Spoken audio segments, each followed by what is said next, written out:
Iba ay nagagalak dahil ngayon ay araw ng pagsamba. Amen. Parang hindi masaya. Morning po sa bawat isa. Tayo po ay nadako sa pinakamahalagang parte ng pagsamba, kaya wala pong matutulog. Dahil ang pagtulog sa panahon ng pagsamba ay isang pagkakasala sa Diyos. Hindi pagbibigay ng tamang pagsamba na nararapat sa Kanya. Pero bago tayo magsimula, tayo po muna ay humingi ng gabay sa Panginoon at tayo manalangin. Panginoon naming dakila, soberano at banal, kami ay humingi ng gabay sa pagtuturo ng iyong salita. Tulungan mo kami at samahan ngayong umagang ito. Ikaw ang maitaas, madakila at maluwalhati. Si Kristo ang maparangalan sa aming kalagitnaan. Ito ang aming samo at panalangin sa pangalan ni Jesus. Amen.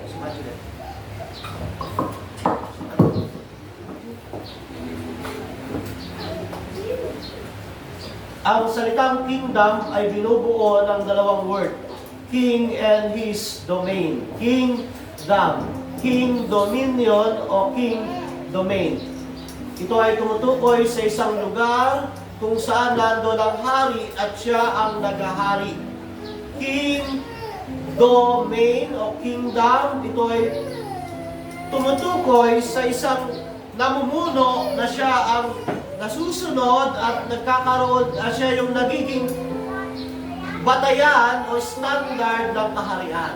At yun ang ating message ngayong umaga, yung kingdom ng Panginoong Jesucristo. Kingdom at hand. Ngayong umaga po, tayo ay papasok na sa bagong tipan sa ating pag-aaral at pangangaral ng salita ng Panginoon. Pero bago ho yan, tayo muna ay magbalik sa mga unang lesson na aking ipinangaral at tinuro sa inyo. Una, sa unang lesson, nakita natin yung creation ng Diyos, lahat ay mabuti. Nilikha ng Diyos ang buong sanlilikha sa loob ng 6 na araw at nagpahinga siya sa ikapitong araw at sabi niya, God saw everything that He made was good. At hindi lang mabuti, nakipagtipan pa ang Diyos sa kanyang creation kay Adan. At sa tipan na ito, merong isang bahagi na kung saan pinagbabawal ang kainin, ang pinagbabawal na bunga. Na kung ito ay matutupad nila, sila ay darating sa kaluwalhatian, mag-glorify sila, wala nang kamatayan na darating. Yet, alam natin na yung creation na good sa ikalawang lesson, pumasok ang kasalanan, yung fall of man, sin enters, yung very good na creation ng Diyos na naging very bad. Dahil sa pandaraya na ginawa ng kaaway si Satan, yung creation ng Diyos, very good, naging very bad. Yet, hindi doon natapos ang kwento ng pagliligang ng kabutihan ng Diyos. Siya ay nangako sa ating mga unang magulang, kay Eva at Adan, ng pagliligtas mula sa kanilang pagsuway at pagre-rebelde sa Diyos. Genesis 3:15, sabi ng salita ng Diyos, sabi ng Panginoon, I will put enmity between you and the woman and between your seed and her seed. Meron daw bilhin ng babae na dudurog sa ulo ng ahas na siyang magliligtas, magre-redeem sa fallen creation ng Diyos. At ito nga po ang ating Panginoong Jesucristo, the very shadow of Christ, na ipaglilihi ng isang babae. At sa ikatlong lesson, dumami ng tao, nagkaroon ng anak si Eva at Adan, si Cain at Abel, pinatay ni Cain si Abel, nagkaanak ulit ng Diyos, si Seth, nagkaanak ulit ang mag-asawa, si Seth, at nagsama sila, dumami ng tao, at nakita ng Diyos dahil sa kasalanan, napakarami na ng tao, at sabi ng ikatlong lesson natin, nakita ng Diyos ang kasamaan ng tao, kaya nagpasya siya, nagunawin ito. Third lesson, noong panahon ni Noah, inutusan, tinawag ng Diyos si Noah para gumawa ng isang arko, at sa arkong ito, lahat ng sasakay dito maliligtas sa paghatol ng Diyos. At 7 billion na tao ang pinatay ng Diyos dahil sa kanyang pagkamuhi sa kasalanan. Ang natira lang ay 8 tao, Noah and his family. At paglabas nila ng barko, nakipagtipan muli ang Diyos kay Noah. Ang tawag dito ay Covenant of Preservation, na dito sinasabi ng Diyos, hindi niya na muli gugunawin ang mundo sa pamamagitan ng baha. Ipipreserve niya yung humanity despite of their sinful act. Kahit na sila ay makasalanan, hindi na muli gugunawin ng Diyos ang mundo sa pamamagitan ng baha. Naglagay siya ng isang palatandaan, ang bahaghari. Na tuwing ang bahaghari ay lilitaw, nagsisimbolo itong pana o arko na nakatutok sa Diyos, reminder sa Diyos na meron siyang covenant kay Noah at sa lahat ng nilikha niya na hindi niya nagugulawin ang mundo sa pamamagitan ng baha. At in-expect natin, nung lumabas yung 8 tao sa Ark of Noah, sa arko, ang mga susunod na generation ay mabubuti at mga Diyos ng tao, pero hindi. Sa 4 na lesson, nakita natin kung paano ang tao ay nagkaisa para magrebelde sa Diyos. Sa Torre ng Babel, umaakyat ang tao, ang ginawa ng Diyos, bumaba siya at ginulo niya ang wika nila. Dito naganap ang unang speaking in tongues sa mundo. Nagkaiba-iba ng language ang bawat tao, dahilan para sila ay kumalat, maghiwa-hiwalay, magsasama yung pare-parehas ang lengguwahe. Ito ay judgment ng Diyos na pumupunto kay Kristo sa bagong tipan sa panahon ng Pentecostes. 4 na lesson, 5 lesson, tinawag ng Diyos si Abraham. So mula sa mag-asawa, Adan at Eva, napunta sa pamilya kay Noah. Ngayon tatawag ang Diyos ng isang tao para maging isang bansa, si Abraham. Tinawag si Abraham mula sa Ur of Chaldea, isa siyang pagano na sumasamba sa Diyos-Diyosan, at dito sa kanyang pagkatawag, sumunod siya sa Diyos, iniwan niya ang kanyang ama na si Terah, at si Abraham ay may asawang Baog. Pero pinakakuha ng Diyos na mula kay Abraham, ang binhi niya ay dadami, sindami ng buhangin sa dagat. At dumating ang panahon, sinubok ng Diyos si Abraham. Sinubok siya na ialay ang kanyang anak. Pero nag-provide ang Diyos ng pang-alay para kay Abraham. At alam natin, mula kay Abraham, nagkaanak si Abraham, Ismael and Isaac, which is ang pinirang ng Diyos ay si Isaac, anak sa pagkapili ng Diyos. Sumunod, nagkaanak si Isaac, Jacob and Esau. Sabi ng Romans chapter 9, minahal ng Diyos si Jacob, kinamuhian si Esau. At mula kay Jacob, lumabas ang 12 tribo. At ang 12 tribo ay naging 12 bansa. Ay naging 12 tribo ng isang bansa. Jacob, sa dulo ng kanyang buhay, pinalitan ng pangalan niyang Israel. So out of the 12 tribes, naging isang bansa. Pero bago sila, naging isang bansa, nagkaroon ng tagutom, pinadala ng Diyos sa Egypt si Joseph, hindi sa maayos na paraan, kundi sa pamamagitan ng pagbebenta sa kanya ng mga kapatid niya. At doon, nung nagkaroon ng tagutom, nakaligtas ang bansang Israel dahil pinadala ng Diyos si Joseph doon. Sa 7 lesson natin, makikita natin ang paglaya ng Israel. Sila ay alipin na sa Israel. Sorry, 6 lesson lang yata yan, no? 7. Nagkamali. Sorry, nagkamali yung pagkatay. So sa 7 lesson, gawin nila ang 7, walang 6. Ang Israel ay alipin na sa Ehipto. At ang ginawa ng Diyos, tinawag ng Diyos si Moises para mapalaya ang kanyang bayan mula sa Ehipto. Ang ginawa ng Diyos, nagpadala siya ng 10 salot, at ang 10 salot, ang pinakahuli nito ay kamatayan ng mga panganay na anak sa Egypt. Judgment ng Diyos sa isang bansa sa pamamagitan ng pagpatay sa kanilang panganay na anak. At ang tanging paraan para sila makaligtas ang mga Israelita ay sa pamamagitan ng Passover Lamb. Isang tupa na alagaan nila ng 14 days, mamahalin, dapat wala itong kapintasan, at sa takdang panahon, kakatayin ng dugo nito, ipapahid sa pintuan ng kanilang pinto, para pag dumaan ang anghel ng kamatayan, hindi papatayin ang panganay nilang anak. Nangyari ang isang katakot-takot na pangyayari sa Egypto, sa isang bahay ng isang Egyptiano, merong patay na panganay na anak. Either tiyuhin yan, tatay iyan, anak iyan, merong patay. Dahil sa judgment ng Diyos. Dahil dito, sila ay nakalaya.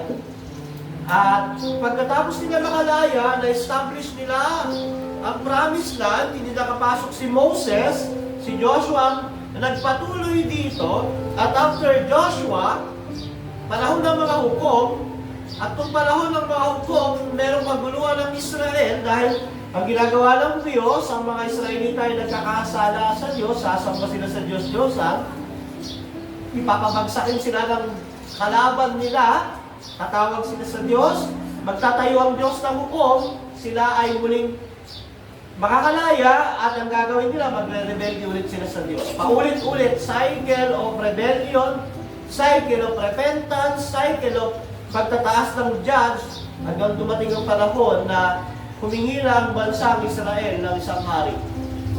At ang kanilang pinili ay si Saul. Nung namatay si Saul, ang pinili ng Diyos para maging hari ay si David.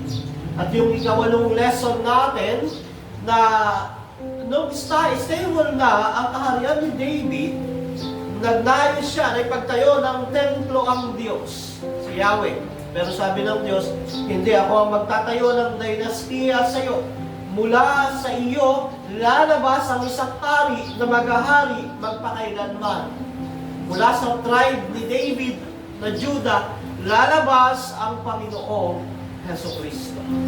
Kaya ang tawag kay Christ, anak ni David, the Lion of Judah.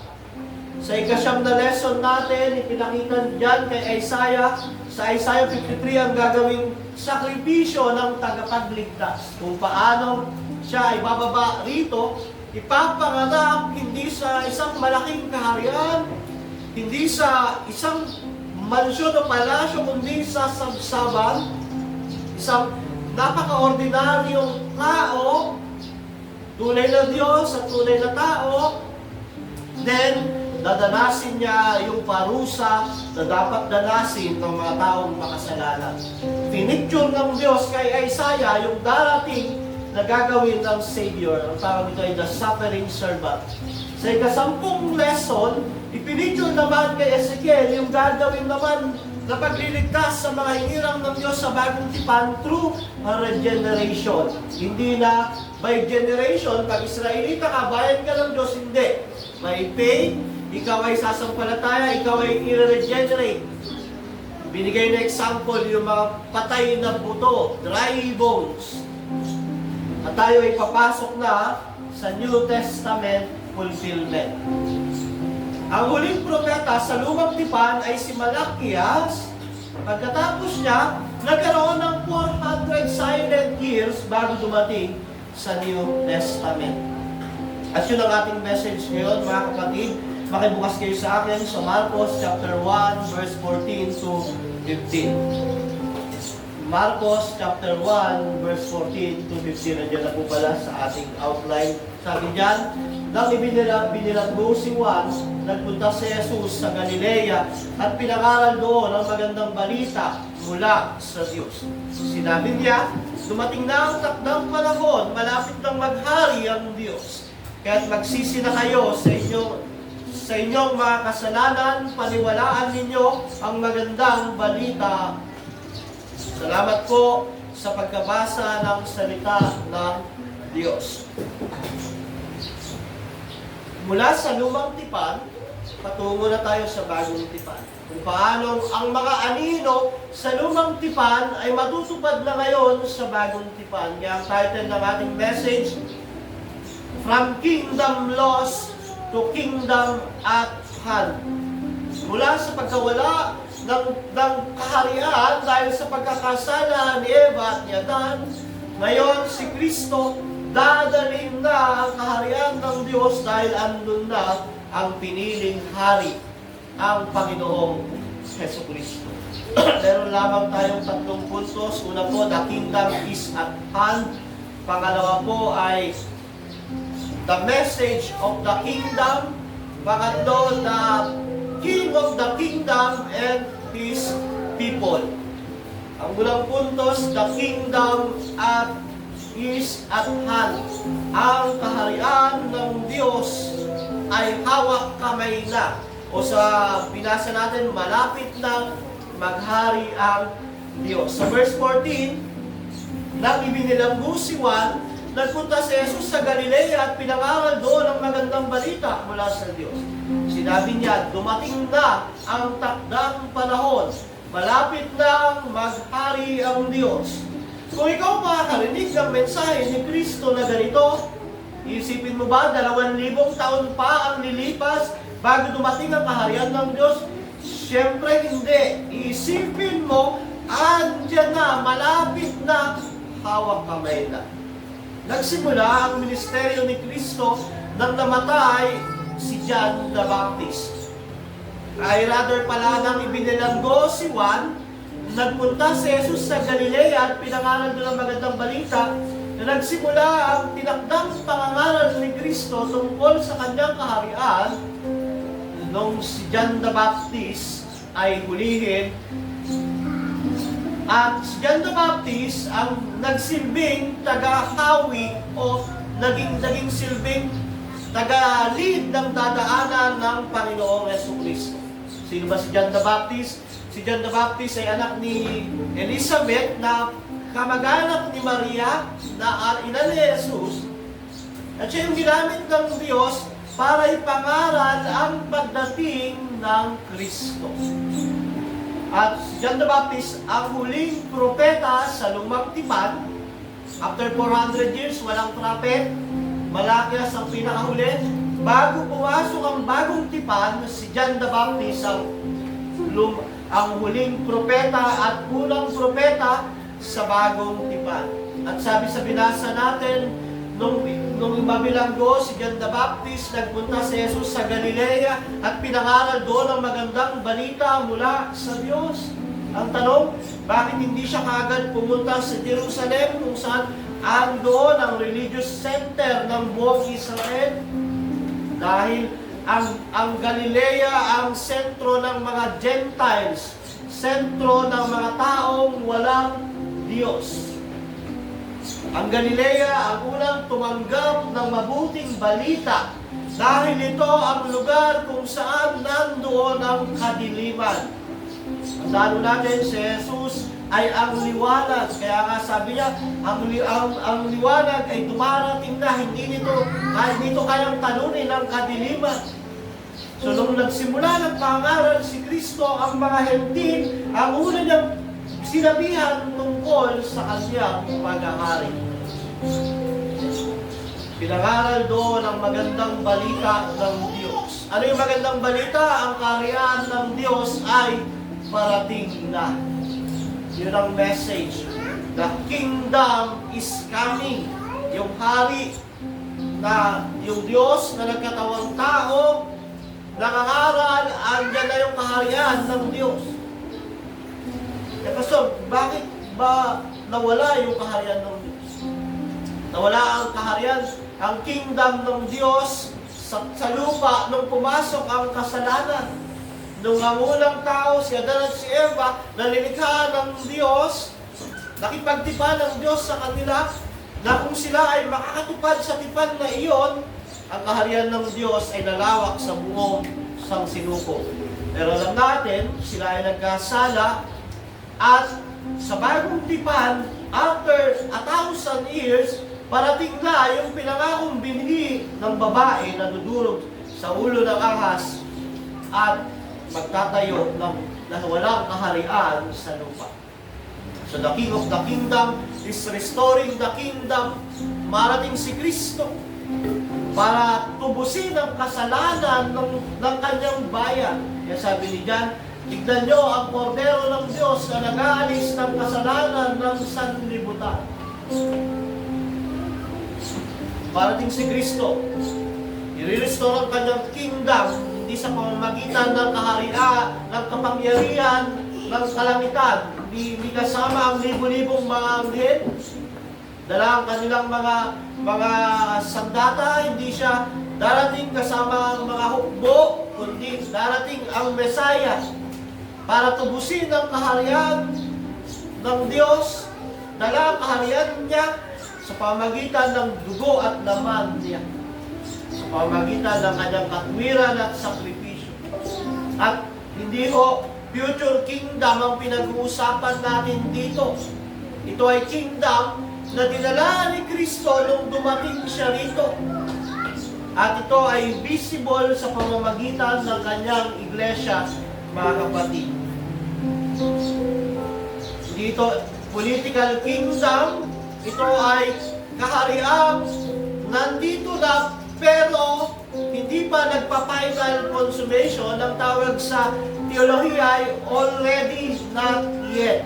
Andito na ang kaharian, pero nung dumating si Kristo, nagsimula ng pagdating ng kaharian ng Diyos, na-establish na yun sa pamamagitan ng kanyang kamatayan at muling pagkabuhay through the church, at ang final consummation ay ang kanyang pagbabalik. Sabi ng Matthew 12:28, ngunit po ako'y nagpapalayas ng mga demonyo sa kapangyarihan ng Espiritu ng Diyos, nangangahulugang dumating na sa inyo ang kaharian ng Diyos. Ang kaharian ng Diyos ay dumating na sa mundong ito nung dumating si Kristo. Nung dumating si Kristo, sinimulan na niya sa umpi ng mga kaharian sa mundong ito. At kasama tayo bilang mga mananampalataya na nagtitiwala kay Kristo sa kaharian ito.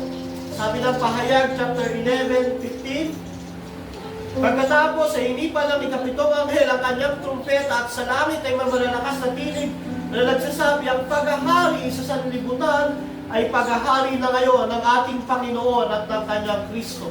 Paghahari siya magpakailanman. Nagsimula ang paghahari ng Diyos sa mundong ito nang dumating si Jesus. Nagwakas ang lumang tipan noong AD 70 at nagpapatuloy ang pananakop ng kaharian ni Kristo sa pamagitan ng kanyang salita, ng kanyang espiritu at ng kanyang iglesia. At nakikita natin iyon, mga kapatid. Gaano karami ngayon ang mananampalataya ni Kristo. Nagsimula sa 12 tao, sa bawat parte ng mundo, bawat bansa, merong mga taong sumasampalataya kay Kristo. At visible ang kaharian ni Kristo sa kanyang iglesia. Kaya nga sabi ng Habakkuk, chapter 2, verse 16, for the earth will be filled with the knowledge of the glory of God, of the glory of the Lord, as the waters covers the sea. Ang salita daw ng Diyos, pupunuin ang mundong ito, kagaya ng pagpuno ng tubig sa karagatan. Yun ang katunayan na ang kaharian ni Kristo ay andito na. Kaya nung unang mensahe ni Christ, the kingdom is at hand. Anong mabuting balita? Andito na ang kaharian ng Diyos noong panahon nila. Noong unang nangaral si Kristo, iyon ang mabuting balita niya sa mga mananampalataya, sa mga taong walang Diyos. Either believer ka, unbeliever ka, mananampalataya ka, wala kang Diyos, ang mensahe ng Panginoong Jesucristo, ang kaharian ng Diyos ay malapit na. At alam natin, nung namatay si Kristo, nabuhay muli, ang kaharian ng Diyos ay na-establish. At sa kanyang pagbabalik, yun na yung final consummation kung kailan, kung saan makakasama natin si Kristo. Ang tanong, bahagi ka ba sa kaharian ng Diyos, kapatid? Ikaw ba ay bahagi ng kingdom of God? O are you enemies of the kingdom of God because you are serving the kingdom of Satan? Sa mundong ito, may dalawang kingdom. Ang kingdom ni Satan na unti-unti nang nawawala dahil nangingibabaw ang kingdom ng Panginoong Jesucristo.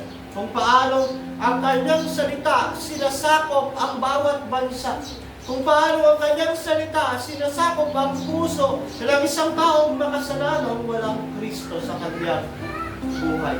Alalahanin mo ang buhay mo nung wala ka kay Kristo. Ikaw ay nasa kingdom ni Satan. Wala kang panahon sa pananalangin, pagbabasa ng Biblia, pagdalo sa gawain. Pero dahil kay Kristo, dahil sa biyaya na binigay sa iyo, sumampalataya ka kay Kristo, ikaw ay naging bahagi ng kaharian ng Panginoong Jesucristo. Kaya iba, sabi nila, wala pa daw ang kingdom. Hindi nila maintindihan yung context ng sabihin ni Kristo na ang kaharian, malapit ng maghari ang Diyos. Ano ba yun? 2,000 years pa? Di parang walang pakinabang iyon sa mga unang makakarinig ng mensahe na iyon. Pero nung sabihin ni Kristo, the kingdom is at hand, ibig sabihin, daladala ng hari ang kanyang kaharian. At tutubusin ng hari ang kanyang mga tao sa kanyang kaharian sa pamamagitan ng kanyang kamatayan sa krus ng Kalbaryo. Tanong, ikaw ba ay bahagi ng kaharian ni Kristo? Yun ba yung mensahe mo sa kada tao na nakakausap mo tungkol sa paghahari ni Kristo? Kung ikaw ay sumasampalataya, nagtitiwala kay Kristo, yun dapat ang mensahe na dadalhin. Ang kaharian ng Diyos ay malapit na. Pangalawa, ang mensahe ng kaharian ng Diyos. Sabi niya dyan, kaya nang sabihin ni Jesus na ang kaharian ng Diyos, malapit nang maghari ang Diyos, ang sumunod na mensahe niya, magsisi na kayo, talikuran ng inyong mga kasalanan, paniwalaan ninyo ang magandang balita. Hindi yung naghihiwalay ang pagsisisi, pagtalikod sa kasalanan at pananampalataya. Laging kasama ng pagsisisi ang pagtalikod sa kasalanan. At para magkaroon ng kaligtasan, kailangan mo ng pananampalataya sa magandang balita. Ano ang magandang balita? Ito ay tungkol sa ginawaan ng hari ng kaharian ng Diyos. Ano po iyon? Siya ay tunay na Diyos, nagkatawang tao siya, at sa kanyang pagiging tunay na Diyos at tunay na tao, nabuhay siya sa mundong ito, daladala ang lahat ng kahinaan ng tao. Siya ay nabuhay ng isang perpektong buhay, hindi siya nagkasala kahit isang beses man. Para pag sumampalataya ka sa Kanya, ang katuwiran na nasa Kanya mapapas sa iyo. At sa takdang panahon, siya ay pinako sa krus, hindi sa madaling paraan ng kanyang kamatayan, binugbog, nilagyan ng koronang tinik, at naranasan ang pinakakahiyahiyang kamatayan sa mundong ito. Para ang mga tao ng kanyang kaharian ay maligtas sa kanilang kasalanan. Dahil ang kingdom ng Diyos ay isang banal na kaharian. Hindi nito tinatanggap ang anumang kasalanan, malibang linisin ito ng kanyang hari. Kaya ang message, magsisi na kayo't talikuran ng inyong mga kasalanan, paniwalaan ninyo ang magandang balita. Repent. Yan ang message ng kingdom, na repentance and faith. At ang tunay na evangelical repentance ay pagbabago ng buhay. Pinapaalam ito ng pag-ibig sa Diyos at pagtitiwala sa Kanyang awa. Hindi sa pamamagitan lamang ng bibig at pananalita. Sa panahon ngayon, lahat ng tao nagsasabing sila ay may pananampalataya sa Diyos. Pero ang tanong ni Santiago, nakikita ba sa gawa mo? Sabi nga ni Santiago, ang pananampalatayang walang gawa ay patay. Marami nagsasabi, may faith ako kay Christ. Pero ang tanong ng Biblia sa pamamagitan ng sulat ni Santiago, nakikita ba sa iyong gawa? Dahil ang pananampalatayang walang gawa ay patay. Kaya hindi naghihiwalay ang faith, repentance. Kaya nga po mga kapatid, ang message ng kaharian ng Diyos ay pagsisisi, pagtalikod sa kasalanan at pananampalataya kay Kristo. At ang pananampalataya nito ay magbibigay ng mabubuting gawa. Sabi ni Martin Lloyd-Jones, the gospel is the good news that God has visited and redeemed humanity in Jesus. Ang gospel daw ay mensahe ng mabuting balita ng Diyos na bumisita ang Diyos na nagkatawang tao sa pamamagitan ni Jesus para tubusin ang kanyang mga mamamayan, ang tao ng kanyang kaharian. Jesus died on the cross to open the gateway into the kingdom of God. Namatay si Kristo sa krus ng Kalbaryo para sa iyo, para bumukas yung pintuan ng kanyang kaharian. We can only enter the kingdom and become citizens through faith in Jesus. We don't need to understand everything. Hindi mo kailangang malaman lahat ng theology. Ang kailangan mo lang magsisi, tumalikod sa kasalanan, sumampalataya kay Kristo. Kaya nga, ang pagsisisi sa kasalanan, pagtalikod dito, at pananampalataya sa Diyos ay ang natatanging paraan para ang isang tao ay makapasok sa kaharian ng Diyos, mga kapatid. Isa lang ang mensahe ng kaharian ng Diyos, the gospel. Wala akong ibang gospel. There's no other gospel. Hindi nagpapadala ng ibang mensahe ang kaharian ng Diyos, kundi ang gospel. At ang tamang response sa gospel ay pagsisisi sa kasalanan, pagtalikod dito at pagtitiwala kay Kristo. Meron lamang isang message ang church, ang kingdom ng Panginoong Jesucristo, ang mabuting balita, the gospel. Kaya sabi ni Pablo sa Galatia, kahit daw mga anghel o sila na mga apostol ay mangaral ng ibang ebanghelyo, dapat sila ay anathema o sumpain. Ang trabaho ni Satan, i-twist ang gospel. Hindi si Satan, hindi siya nangangaral, hindi niya kinukontra ang gospel. Ang ginagawa ni Satan, tinutwist niya ito. Dinadagdagan niya o kaya binabawasan niya, kaya merong prosperity gospel, kaya merong political gospel, kaya meron tayong tinatawag ng moral gospel. Basta nun yung prosperity gospel. Ang prosperity gospel ay nagsasabi na pag naglingkod ko sa Diyos, yayaman ka, gaganda ang buhay mo, hindi ka magkakasakit. Na pag kay Lord ka, puro lang pagpapala, walang pagdurusa, walang paghihirap. Na kinukondisyon ng maraming tao ngayon dahil yun ang gusto nilang marinig. Yun ang gustong marinig na mga walang pananampalataya kay Kristo. Yung katuparan ng kanilang pangarap, yung kanilang mga adhikain sa buhay, na parang ang Diyos ay maliit na bahagi lamang ng kanilang buhay. Alala ko yung tanong ni Derek Parpan, sabi niya, tama ba na ang Diyos ay isama mo sa iyong pangarap, ambisyon? Sabi niya, mali. Hindi mo siya isasama lang dahil dapat siya ang pangarap mo, siya ang ambisyon mo. Hindi mo siya pa isasama na parang rekado lang sa lulutuin mo. Dapat siya mismo ang pangarap mo dahil siya ang hari ng kaharian ng Diyos.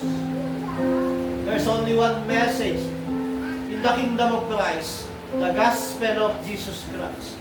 At ang gospel, sabi nga, madalas kinuquote ni Paul Washer yung Roma 3:23. For all have sinned and fall short of the glory of God. Ang lahat ay nagkasala at walang sino mang nakabot ng kaluwalhatian ng Diyos. Subalit, pinadama ng Diyos ang kanyang pag-ibig sa atin nang mamatay si Kristo nung tayo ay makasalanan pa. Yun ang gospel. Ikaw na makasalanan, tinubos ka ni Jesus sa pamamagitan ng kanyang dugo para maging bahagi ka ng kanyang kaharian. At ang tamang response mo, magsisi, tumalikod at sumampalataya sa kanya. Kaya mga kapatid, bilang embassy ng kaharian ng Diyos, ang isang church, meron lamang dito isang mensahe. Ano yon? Ang Ebanghelyo ni Kristo. Hindi tayo nagsasubscribe sa prosperity gospel, bagamat marami ang may gusto nito. Ito yung pinakamasarap pakinggan na pagtuturo. Ito yung pinakamasarap na aral na parang pag narinig mo ito, parang totoo. Pero isa lamang po ang gospel. Ang gospel ni Christ. Isa lamang ang mensahe ng kaharian ng Diyos. Ang mabuting balita tungkol sa paghahari ni Kristo. Ang kanyang kamatayan sa krus, ang kanyang muling pagkabuhay at ang kanyang muling pagbabalik. Kaya kung meron sa atin, mga kapatid, biktima pa rin ng prosperity gospel hanggang ngayon. Yan ay kasalanan kasi yan ay false theology, maling turo, maling teaching. Alala ko, meron akong isa nakakwentuhan. Christian siya. I believe Christian siya, pero siya ay nasa isang prosperity gospel church. Ang lagi niyang bukang bibig, nagbibigay ako ng aking tithes and offering. Kaya pinagpapala ako ng Diyos. Alam mo, nung simula akong sumunod kay Kristo, puro pagpapala ang tinanggap ko. Umaayos yung negosyo namin. Umaayos yung pagkabuhayan namin. Maling gospel, yung pumasok sa kanyang isip. Nakakala niya, sa pagsunod sa Diyos, puro pagpapala lang financially. Hindi niya alam na ang pinakamahalagang parte ay ang ginawa ng Diyos para sa makasalanan ng tao. Kaya nga, sa panahon natin ngayon, ang madalas gatasan ng mga false teacher na dala-dala ang prosperity gospel ay yung mga false believer. Mga nagka-claim na Kristiyano pero hindi na unawakan ang tunay na ebanghelyo. Ang gusto ay puro biyaya, pagpapala. Ayaw kay sa pinagmumula ng biyaya at pagpapala, ayaw kay Kristo. Kung pagsunod na kay Kristo ang pag-uusapan, ayaw nila. Gusto nila biyaya at pagpapala. Pero muli, mga kapatid, isa lang ang mensahe ng kaharian ng Diyos. Ang mabuting balita ng pagliligtas ng Panginoong Jesucristo, ang gospel. Kaya magsisila kayo at talikuran ng inyong mga kasalanan, paniwalaan ang magandang balita. Yan ang message ni Kristo, mga kapatid, tungkol sa kanyang kaharian. Wala sinabi si Christ na pag sumunod ka sa akin, gaganda ang buhay mo. Pag sumunod ka sa akin, maraming matutuwa sa iyo. Pag sumunod ka sa akin, dadanas ka ng isang buhay na hindi ka magkakasakit. Matutupad lahat ng pangarap mo. Iyon nangyari sa mga alagad ni Kristo iyon. In fact, si Peter, kinrucified ng pabaliktad. In fact, si Pablo, pinugutan ng ulo ni Nero. Si John, ipinatapon sa island ng Patmos. Si Santiago namatay sa taba.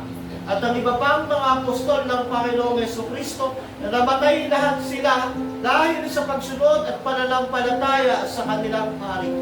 Kaya hindi pinapangako ng kaharian ng Diyos ang masarap na buhay sa mundong ito. Ang pinapangako ay ang buhay na ibibigay ni Kristo sa susunod na pagkabuhay.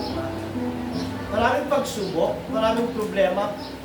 Habang nagiging totoong Kristiyano ka nga, mas marami kang nagiging pagsubok na darating. Sa buhay ko bilang pastor, marami akong kaibigan na nawala, mga tao na nawala dahil sa pagsandig sa katotohanan. Pero mas gusto kong manatili sa katotohanan. Sinanay ko na ang sarili kong mag-isa, mawalan ng kaibigan, alang-alang sa magandang balita. Sinanay ko yung sarili kong mawawala ng pamilya, alang-alang sa magandang balita. Kasi yun ang mensahe ng kaharian ng Diyos, ang magandang balita. Pangatlo, panghuling punto, sabi diyan, the King of the Kingdom and His people. Pagkatapos mangaral ng Panginoong Jesucristo. Sabi diyan sa una, balik tayo sa una, nagpunta si Jesus sa Galilea, pinangaral doon ang magandang balita mula sa Diyos. Pinangaral ng hari sa kanyang nasasakupan ang mensahe ng kaharian ng Diyos. Ano yun? Yung gospel. Pero sino ang mga tao ng kingdom ng kaharian ng Diyos? Sino itong mga to? Ito yung mga forgiven sinners, mga makasalanang pinatawad ng Diyos dahil sila ay nagtiwala sa kanilang hari. Hindi mga perfecto. Walang perfect sa kaharian ng Diyos maliban sa kanyang hari. Ang mga kasama o mga tao ng kaharian ng Diyos ay mga sinners, mga makasalanan. Makasalanang nanampalataya at nagtiwala sa hari ng kaharian. Sino ito? Ito ang kanyang church. Mga hinilang ng Diyos bago palikhain ang mundo. Ikaw, kung ikaw ay na kay Kristo, ikaw ay tao ng kingdom ni Christ. Kung sumasampalataya ka at nagtitiwala kay Kristo, ikaw ay mamamayan ng kaharian ng at sa kaharian ng Diyos, pantay-pantay ang lahat. Lahat makasalanan na sumampalataya kay Kristo at napatawad dahil sa Kanya. Wala ritong self-righteous na ang tingin sa sarili, siya ang dahilan kaya siya naligtas. Wala ritong very moralistic tao na ang tingin sa sarili kayang sundin ng 10 utos ng ang mamamayan ng kaharian ng Diyos ay mga admitted sinners. Alam nila sa kanilang sarili na hindi nila kayang iligtas ang kanilang sarili maliban iligtas sila ng Diyos. Kaya kung ikaw ay isang makasalanang na nagsisi sa iyong mga kasalanan, tumalikod dito at tinitiwala ang lahat kay Kristo, kapatid, ikaw ay mamamayan ng kanyang kaharian na patuloy na sumasakop sa mundo. Ang kaharian ni Kristo dito sa Pilipinas, hindi lang sa Pilipinas, sa buong mundo, kung saan may Kristiyano, ando ang kaharian ng Diyos. Kung saan nagkakatipo ng church, ando ang kanyang embahada, ando ang mensahe ng gospel. Sino ang mga miyembro ng kaharian ng Diyos? Ikaw, kapatid, kung ikaw ay na kay Kristo. Sumunod ang hari sa kaharian ng Diyos. Sino ito? Ang soberanong Diyos.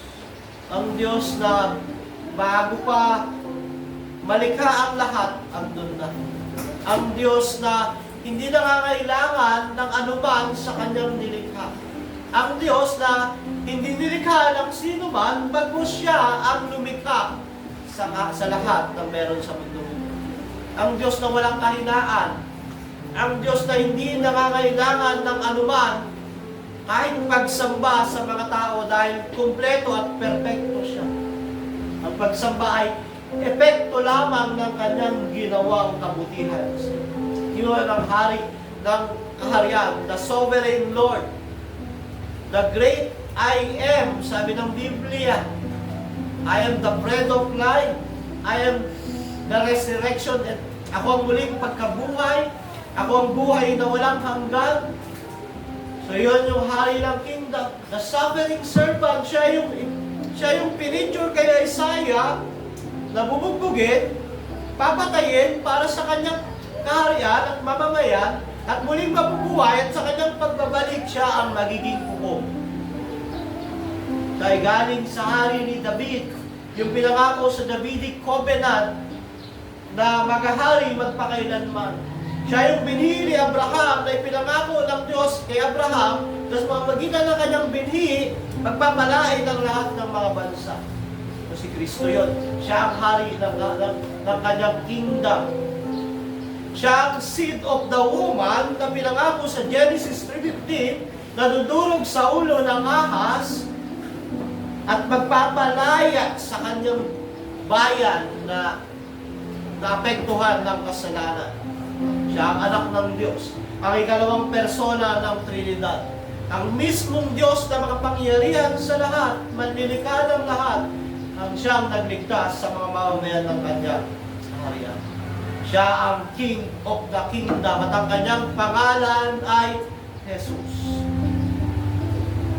Isang pangalan na dapat natin igalang, mahalin, irespeto. Pero kapatid,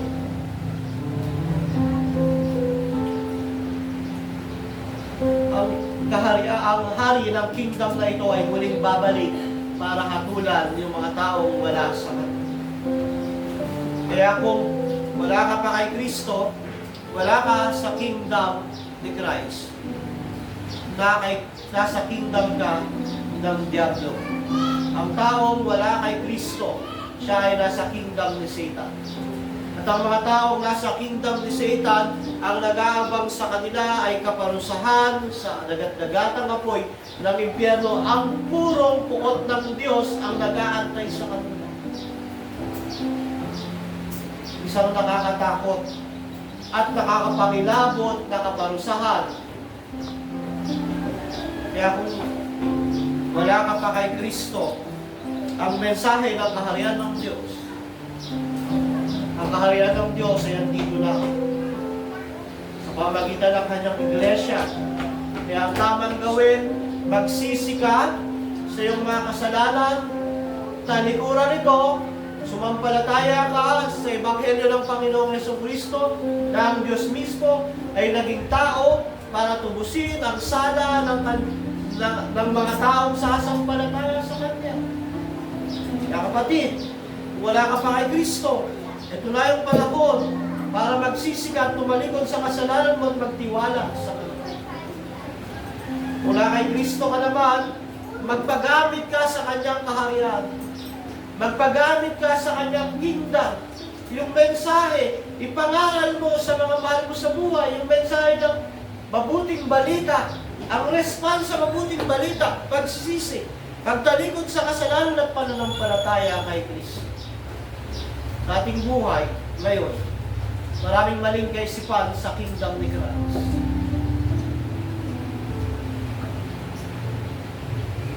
Sana nasa tamang kaisipan tayo, na isa lamang ang hari ng kingdom, si Kristo.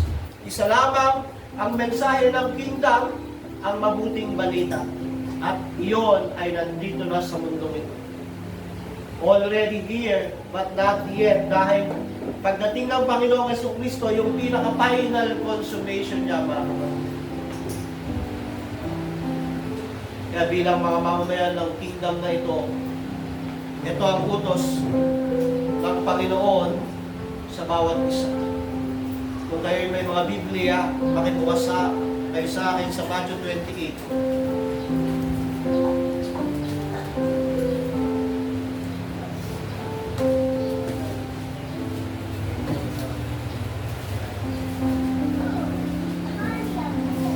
Sabi ng Panginoong Jesus, lumapit si Jesus at sinabi sa kanila, binigay na sa akin ang lahat ng kapangyarihan sa langit at sa lupa. Nga kay Kristo ang kapangyarihan sa langit at sa lupa. Dahil siya ang hari sa kaharian dito sa lupa at kaharian sa langit. Siya ang King of the Kingdom. Kaya sabi niya, binigay na sa amin ang lahat ng kapangyarihan sa langit at lupa. Ito ang utos niya sa mga mananampalataya niya, kaya pumayo kayo. Gawin ninyong alagad ko ang mga tao sa lahat ng mga bansa. Bautismuhan niyo sila sa pangalan ng Ama at ng Anak at ng Espiritu Santo. Turuan ninyo silang sumunod sa lahat ng inutos ko sa inyo. Tandaan ninyo, ako'y laging kasama ninyo hanggang sa katapusan ng panahon. Sa utos na may kalakip na pangako. Pangako na hindi tayo iiwan ng Diyos, ng Panginoong Jesucristo kailanman hanggang sa katapusan ng panahon. Kaya bilang mga mamamayan ng kanyang kingdom, tayo po ay dapat pumayo at magdisipulo. Dahil ang hari ay nakatingin sa atin. Dahil ang hari ay umaasa, susunod tayo sa kanyang utos. Tawa po, meron tayong matutunan sa mensaheng ito. Nakita natin kung paano mula sa Genesis na bumagsak ang tao sa kasalanan, pagdating sa bagong tipan, dumating na ang tagapagligtas, ang hari. Ang anino ng lumang tipan, dumating na ang katuparan noon, ang Panginoong Jesucristo. Ang hari na magtatutag ng kanyang kaharian noong panahon iyon, at sa panahon natin, ang kanyang kaharian ay patuloy na lumalawak sa kada lugar, kada bayan, sa pamamagitan ng kanyang salita at iglesia. Tayo po ay manalangin. Panginoon, salamat po sa umagang ito. Patuloy nawa kami pagharian mo, Panginoon. Sabi mo sa iyong salita, ikaw ang hari, Panginoon, ng mga hari. Ikaw ang Diyos na nagkatawang tao, ikaw ang aming Panginoon. Sa umagang ito, nagpapasalamat kami, Panginoon. Patuloy na tumimo sa aming puso at isip ang mabuting balita tungkol sa paghahari mo. O Diyos, purihin ka, sambahin ka sa aming kalagitnaan. Ito ang aming samot panalangin sa pangalan ni Jesus. Ang lahat ko'y magsabi ng Amen.